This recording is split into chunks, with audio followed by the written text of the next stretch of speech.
us into an exploration of prosperity consciousness, Randy Gage.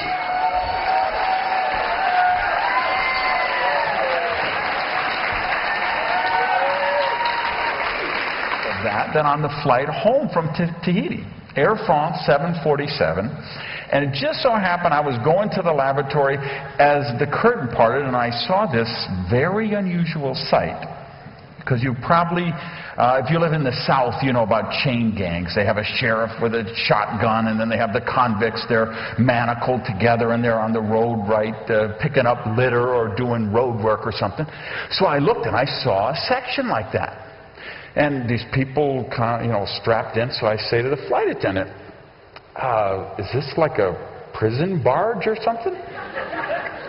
She says, "No, that's the economy cabin."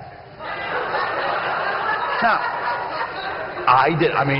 you probably didn't know either, right? Did you know there's this whole other section in the back of the plane? I didn't know. Behind the curtain, these people, they're all strapped in. They throw them a bag of peanuts. And, boom, she gave me the whole can of Coke. What's up with that, right? So, now, of course, I knew I'd be coming here, and I knew this is a very inquisitive crowd, and you'd want to know about these things. So I did a little investigation. How does that happen?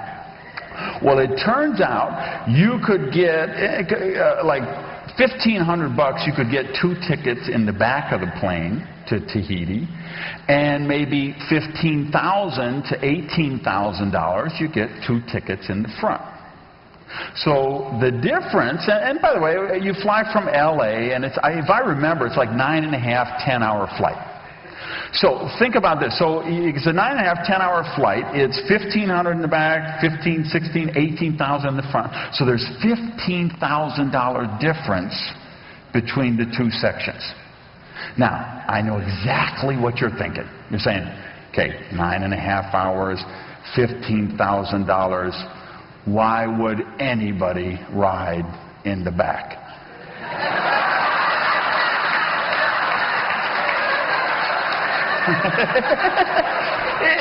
Is that not what you were thinking? Because if that's not what you're thinking, then we need to explore your prosperity consciousness. So, here's the million-dollar question that begets, which is, why isn't your business doing better? Now, I learned from NSA, research your audience, find out. So what I did leading up for the last week is I read every single one of you's websites, one sheet, and packet for every person in the room. Here's what I've discovered. We have 517 people who are the #1 sales trainer in the world.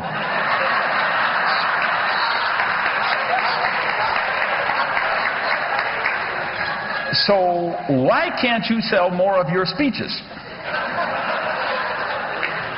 We have 893 people who are the preeminent motivator in the galaxy.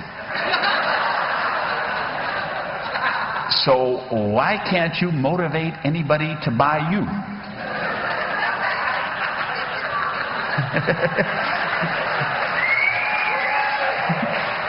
And we have about 312 people who claim they can actually move mountains with a mustard seed. So why can't you get a bureau to return your calls? Now, let's explore why you think that's the case, and then let me suggest why I think that's the case.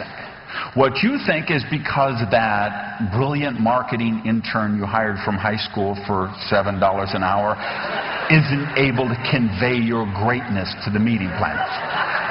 Okay? You believe it's because those ignorant bureaus don't understand how amazing you are. You believe it's because of those evil, mean, nasty screeners who are keeping your book away from Oprah. Let me tell you what I think. I believe you're not manifesting more prosperity because you are self-sabotaging yourself. And I don't know, because I did it for 30 years of my life. Okay? And I believe you self-sabotage yourself because of limiting beliefs that you have. And see, what's happening with the government, what's happening with the organized religion, what's happening with the data sphere is they're programming you 24 hours a day, 7 days a week. And you know what they're programming with you? 95, 96, 98% of the time, it's negative, lack-centered programming. Money is bad, rich people are evil, it's spiritual to be poor, it's noble to be poor. So we create this clash. We get out there on this conscious level. We go into business to say, I want to be successful. I want to make millions of dollars. I want to have a coaching program. I want to have a best-selling book. I want to sell my stuff and have my internet sites all around the world. I want to touch life, reach millions of people beyond the main platform. And then you have the subconscious mind saying, if you keep doing that, you're going to become one of those evil, mean, nasty, rich people. So you better sabotage yourself right now so your family still likes you. So you still fit in with your friends. So you're okay in society. So people don't get jealous. So I went out, and for the first years, you know, I taught how to make money, and I was pretty good at making money. So I was okay. I was congruent to do those programs, but I didn't really know prosperity. It took me a long time. It took me about 7 years of personal therapy to get to the point where I could like myself. It took me about 7 years of therapy to get to the point where I could be in relationship with people. And it took me losing everything and then finding my spiritual sustenance to then be able to really understand what true prosperity and abundance is about. See, we got all kind of people in there that say, well, I watched The Secret 11 times. Why am I not more successful? Let's be real, kids. Sitting home watching The Secret 11 times is not going to make you successful.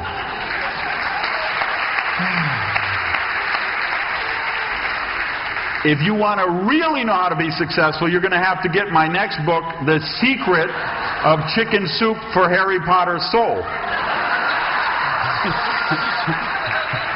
Now, if we want to be successful there, I believe there's 7 spiritual laws we have to live by, and you have to live by all of them to manifest true prosperity in your life. And I think that's the most important work I do, and that's why I do the work I do. But here's what I know. Wherever you are in your business right now is the result of your vision. Now, a lot of you want to argue with that with me. You don't believe. You say, no, you don't understand. My vision is to be so successful. No, that's not your vision. That's what you think your vision is. Your real vision is exactly where you are right now, because you have manifested exactly with the thoughts you give precedence to.